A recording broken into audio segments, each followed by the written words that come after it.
Salut Romain, ça va? Non, je crois que je vais avoir l'appendicite. Ah merde, t'as mal au ventre? Non. T'as de la fièvre, t'as envie de vomir? Non.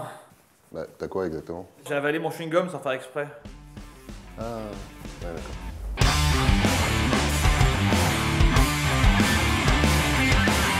L'appendicite, vous connaissez. Même si ça s'opère beaucoup moins qu'avant, je suis sûr que vous connaissez. Et je suis sûr que vous avez entendu dire que si on avale ses chewing-gums, on risque de l'avoir, l'appendicite. Mais est-ce que c'est vrai? Ah bah ça, c'est... La question que tout le monde se pose. Vraiment ça? Ouais, dis donc, ça commence à se faire, hein. Oh, on m'a dit. Alors, on va commencer par le début. L'appendice, c'est un petit tuyau en cul-de-sac de quelques centimètres de long, de quelques millimètres de diamètre qui est accroché à la première partie du côlon qu'on appelle le cécum et qui se trouve là, juste en bas à droite.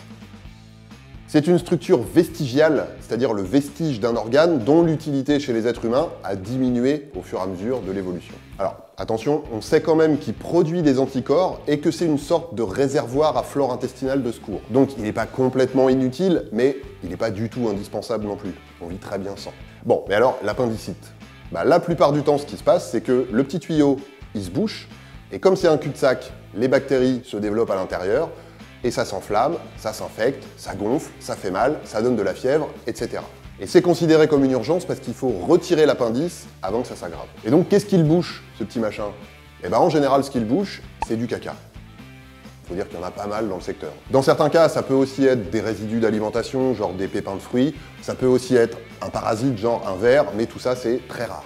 Et donc, ce qu'on raconte, c'est que si on avale ces chewing-gums, ils peuvent faire un bouchon et provoquer une appendicite. Eh ben, c'est faux. Pour comprendre pourquoi c'est faux, il faut savoir ce que deviennent les chewing-gums quand on les avale. Les chewing-gums, ça fait partie des matières non digestibles. C'est-à-dire que les sucs de l'estomac, ils n'arrivent pas à les dissoudre. Du coup, ils restent beaucoup plus longtemps dans l'estomac et ils mettent beaucoup plus de temps à faire tout le trajet le long du tube digestif. Mais pas plusieurs années, juste quelques heures de plus que d'habitude. Donc les chewing-gums, comme les autres matières non digestibles, ils restent plus longtemps dans le tube digestif, mais ils finissent par ressortir. Juste, ils ressortent tels quels, sans boucher l'appendice. Attention, ça ne veut pas dire que c'est complètement impossible, ça veut juste dire que c'est pas une cause d'appendicite connue. On n'a pas retrouvé de chewing-gum dans les appendices des gens qu'on a opérés. Tant qu'on y est, ça reste pas 7 ans dans l'estomac, comme on peut l'entendre dire, et ça ne colle pas les parois non plus. Made me swallow my gum. Par contre, ce qui a été décrit par des médecins, c'est des cas d'occlusion intestinale chez des enfants, chez qui on a retrouvé des masses de chewing-gum bloquées dans le rectum. Il y en a même un qui parle de masses multicolores.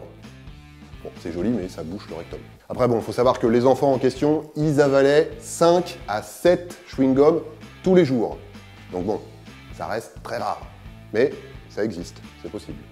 Le mieux dans le doute, c'est quand même de ne pas les avaler. Mais bon, si vous en avalez un de temps en temps, il n'y a pas de souci. Et pour finir sur une note positive, sachez que certaines études suggèrent que le fait de mâcher du chewing-gum après une opération, ça pourrait accélérer le retour du transit intestinal. Il faut juste mâcher, pas avaler. Globalement, mâchouillez si vous voulez, mais n'avalez pas de chewing-gum. Voilà, DTC, c'est fini pour aujourd'hui. Si vous vous posez d'autres questions de ce genre, envoyez-les-moi à questiondtc@gmail.com. On se retrouve très vite pour de nouvelles vidéos. D'ici là, mettez-vous bien et surtout, portez-vous.